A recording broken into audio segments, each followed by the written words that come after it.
Howdy, I'm Kyle McClinigan, the multimedia editor for the Battalion, and welcome to this week's episode of The Bat Signal.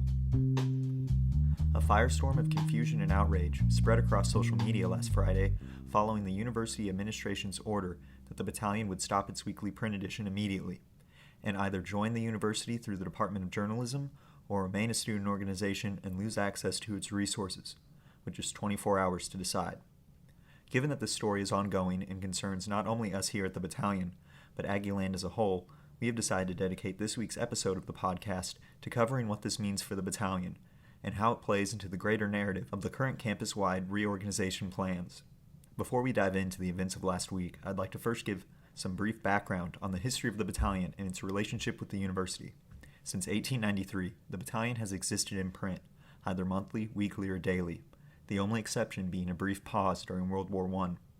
Students have also almost always had the final say in what is published, except during the mid-1960s, when Thomas DeFrank, the editor-in-chief at the time, was fired by university administration. Since 1997, the Battalion has published articles online as well as in print. Since 2019, the Battalion has functioned as a student organization in which students have continued to have the final say on what is published. The print production is currently self-funded by $61,000 in advertising deals, organized by the Battalion's full-time advisor, Douglas Pills. These advertising deals are contracted for the rest of the semester.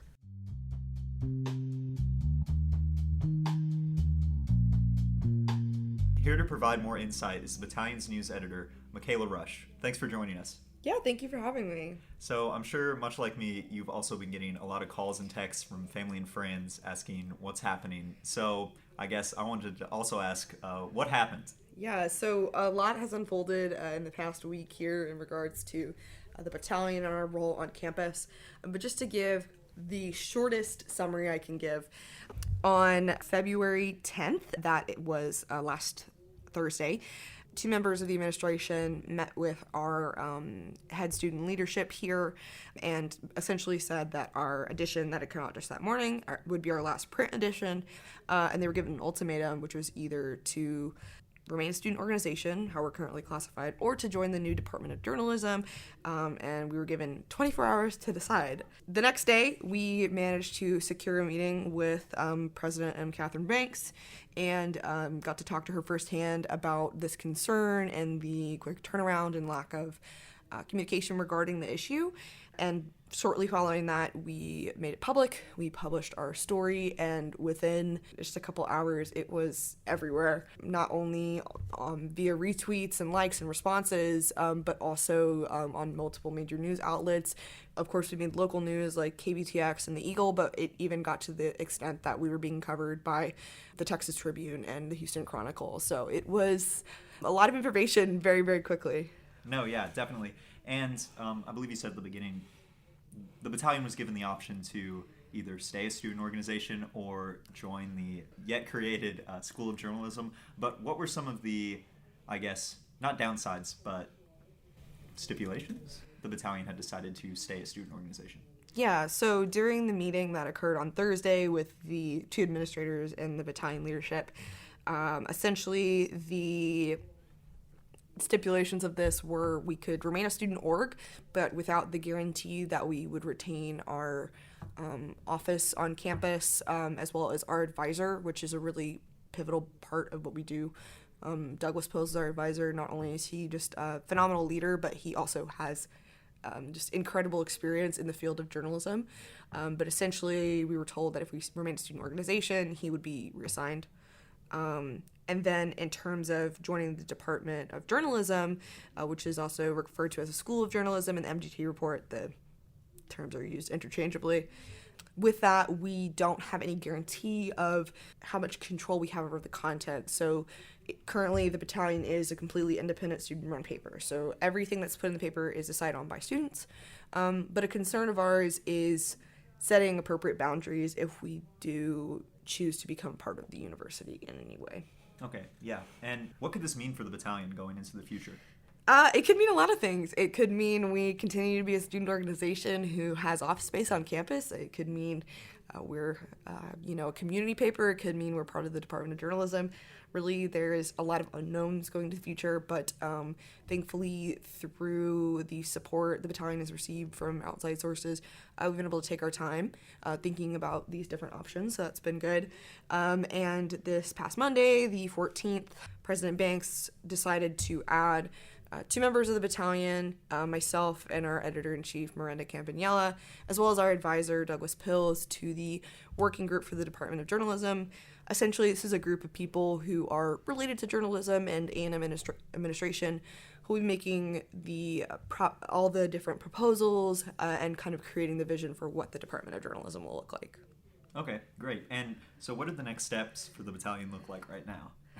Well, like I said, the big thing for us is getting involved with this working group, but I think a lot of this is coming down to making sure that we have a concrete mission as a publication. It's definitely going to take a lot of conversations, a lot of tricky conversations, both internally and externally, to kind of figure out our place with this, but we've just been so fortunate to have so much support here, both from our awesome staff, but also from the campus community. So we really appreciate everyone's patience and support during this time. Yeah, we definitely do. Yeah. And I guess as a last thing, the battalion isn't the only organization on campus that has, I guess, as some would say, blindsided by the administration recently.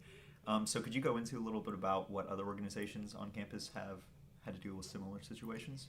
Yeah, so really the 2 biggest examples we've seen in this past year with significant changes to student organizations has been with Fish Camp and with Draggingland. Even though these 2 programs are very different, we have Fish Camp, a tradition that's been around for a really long time, serving our incoming students, and then Draggingland, just a really great celebration of our LGBTQ community that has been having the past 2 years.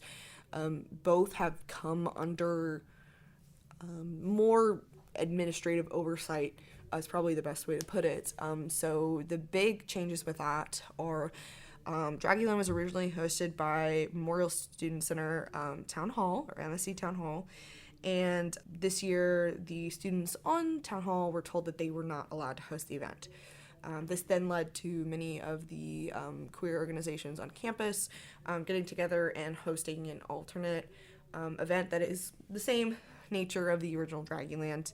But the most frustrating thing is there has not been a clear reason as to why, even for the students who were involved in planning this. So this really echoes a lot of the issues we had at the battalion of not receiving much notification and also not receiving justification as to the why of these decisions being made.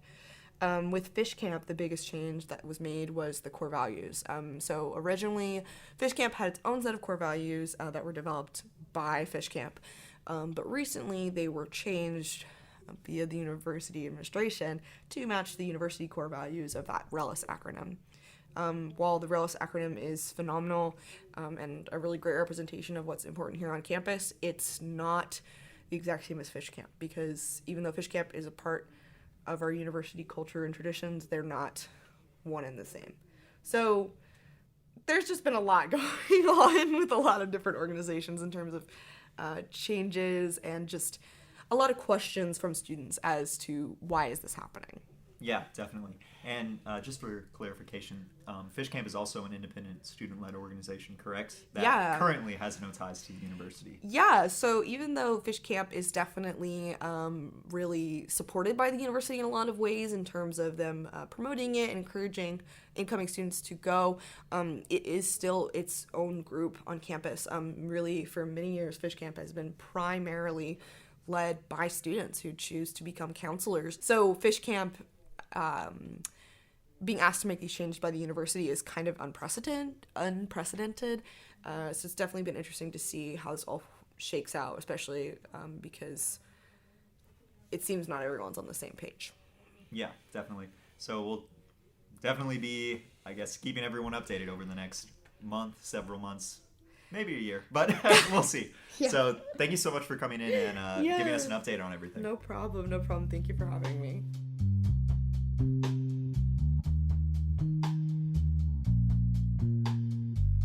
So up next, I'm joined by Life and Arts editor Catherine Miller and assistant Life and Arts editor Caroline Wilburn to discuss how students have reacted to the recent news. Thanks for joining us. Thanks for having us. Yes, thank you. So what are some actions students have been taking? So students have been super responsive. They've been creating group me's, Discord chats. They've kind of just been organizing themselves into groups and mostly just getting people talking about what's going on with the bat right now. A student leader in the Save the Bat movement, international studies senior Alexia Hernandez, has said that the group has been focusing on digital advocacy. They reach out to different stakeholders that may be interested in supporting the movement and getting as many eyes on the issue as possible. I myself created a flyer that we distributed at IUN Saturday. I believe we distributed about 700 flyers, and we educated people who were interested about the topic on how they can get involved and why this matters, not only for the battalion, but for the state of free speech on campus and the state of free expression on campus and student autonomy. Okay, great. And what are some of the things students said when asked why they believe it's important that the battalion continue to print? Journalism junior Peyton Reid said journalism without freedom of the press is propaganda. Censoring journalists in any way is not journalism. And as an institution of higher learning, Texas A&M should be supporting proper journalism because there's enough issues right now in the world with journalists who have agendas. And Texas A&M shouldn't be supporting or shouldn't be discouraging the freedom of press. It's wrong, and it's embarrassing, honestly, to take away a journalist's right to write what they have seen and what they believe and what they've done research and hard work on. You can't censor that. So what did students have to say about what role the battalion plays in the community? Yeah, so sociology senior Gwen Howerton said that they grew up reading the battalion even before attending A&M and that they always found it as a good source for community events and news. I grew up in Bryan College Station. I would read the battalion before I even went to A&M just because it was a great place to find out things going on in the community and community news. I still read it to this day. I like to do the crossword. I like to read stuff in it. And to me, it's just important because, a free press is one of the core foundations of our country. And, it's a great way to keep things transparent and to hold people in power accountable. I also think that it's a great way for people in the community and students to just know what's going on in their community and at their university. Okay, great. Well, thank you all so much for joining us. Thank you. Thank you.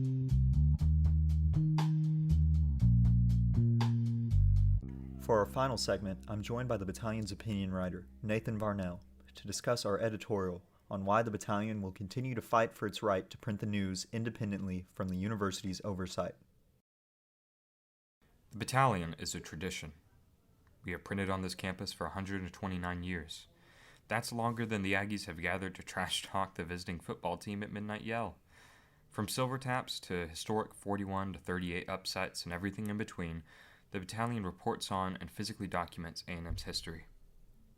In a February 11th impromptu meeting between Editor-in-Chief Miranda Campanella, Student Body President Natalie Parks, and the Vice President of Student Affairs, General Joe Ramirez, the VPSA unequivocally stated the decision was in fact final, despite the demand being presented as a choice 24 hours before. The battalion was simply to accept the university's decision and begin the transition back. Our presence on the Department of Journalism Working Group is a victory for BAT staff, and it's an opportunity to be fairly represented in the decision-making process. We are looking forward to working alongside fellow journalists and faculty who will help advocate for our voice. But Associate Vice President for Marketing and Communications Kelly Brown said Banks will consider the working group proposals before making the final decision herself, as with the other working groups for university reorganization. Administration is still under the impression that they hold authority over the battalion when that is simply not true. The battalion is an editorially independent newspaper and has been for its entire existence. Its independence doesn't come from any university rule, but a much higher power vested in the First Amendment. Our independence is as guaranteed as that of our peers at the Eagle or the Houston Chronicle. The Student Press Freedom Initiative of the Foundation for Individual Rights in Education, or FIRE, sent a letter to Banks on February 15th, which has since been posted publicly. In the letter, Fire expressed concerns on legal grounds over the assertion of university authority, quote, A&M's present demands of the battalion squarely contradict Texas A&M's obligation under the First Amendment, which bars the institution from regulating the form or content of an editorially independent student publication, end quote. Fire Student Press Counsel Lindsay Rank spoke to the battalion and confirmed that A&M's administration has no right under the First Amendment to dictate the medium to which the battalion publishes, no more than it can dictate the content it publishes. Quote, the battalion is an independent student publication, Rank said. It's just as free to determine the future of your organization as any other student organization is, and it's really an independent entity that is not an arm of that state university in any way, shape, or form, end quote. And determine the future of our organization we will do, as we advocate for the continuation of print editions and the journalism working group. We are willing to collaborate and discuss new options for the BAT to work with the new Department of Journalism, but we will not change our editorial decisions based on what this department or this administration may or may not want. The tragic irony of this situation is that at the same time Banks has claimed to advocate for journalism at Texas A&M through the new department, she is actively killing the trust of potential students for this program. There's been one time in the battalion's 129 years when an A&M president tried to control our editorial decisions, and there's a plaza and a tower named after that president. In 1965, Texas A&M University was facing a number of monumental changes, chief among them introducing women and minorities, but it also faced serious student censorship. President James Earl Rudder routinely told former editor-in-chief Thomas DeFrank, class of 1967, quote, we do not air our dirty laundry in public, end quote. In DeFrank's own words, quote, Rudder did not want his student newspaper to cause trouble, end quote. If the battalion tried publishing anything political or anything Rudder considered detrimental to A&M, DeFrank said members of the administration would completely remove the story when the paper arrived at A&M's personal printing press, without notifying anyone at the battalion.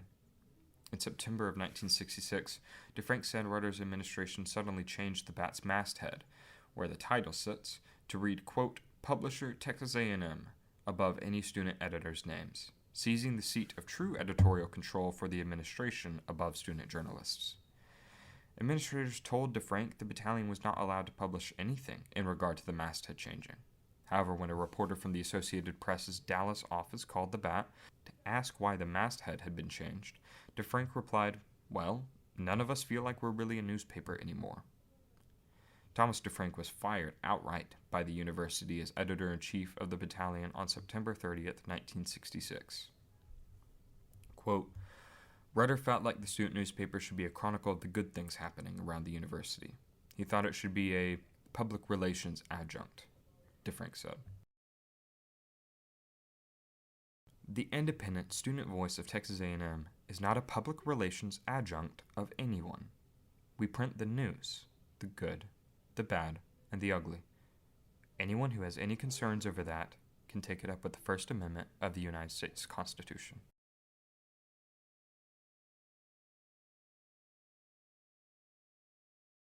This week's contributors are Aubrey Vogel, Michaela Rush, Catherine Miller, Caroline Wilburn, and Nathan Varnell. This podcast was produced and edited by Kyle McClinigan.